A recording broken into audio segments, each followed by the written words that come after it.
Après le professeur Tshibangou Kalala, Basile Olongo vient de quitter officiellement le Front commun pour le Congo. Dans un message audiovisuel, l'ancien vice-ministre de l'Intérieur du gouvernement Tshibala dit soutenir la vision de l'actuel chef de l'État Félix-Antoine Tshisekedi. Avant de quitter le camp Kabila, Basile Olongo avait proposé donc un glissement jusqu'en 2030 pour permettre à Félix-Antoine Tshisekedi de concrétiser son programme. Reportage. Il vient de quitter la barque.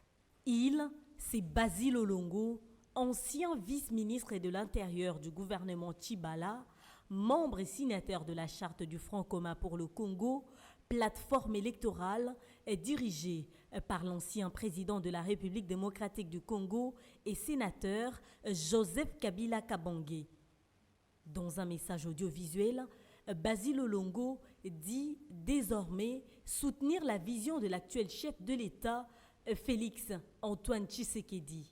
Les FCC plateforme électorale, là où on se trouvait tous là. Non, cette histoire est finie, enterrée. Demandez à Némi, il va te le dire.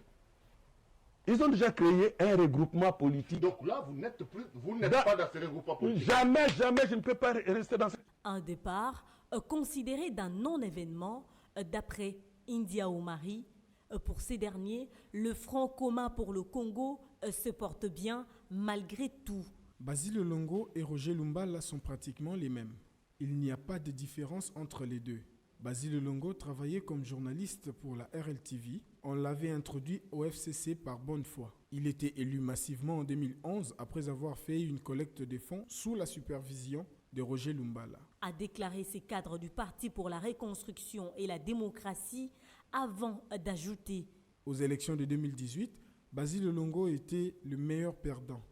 Basile Olongo était parti du FCC depuis l'avènement du pouvoir actuel, après le problème qu'il a eu avec son mentor Lambert Mende sur l'affaire du diamant. Depuis lors, il n'a jamais assisté à une réunion du FCC.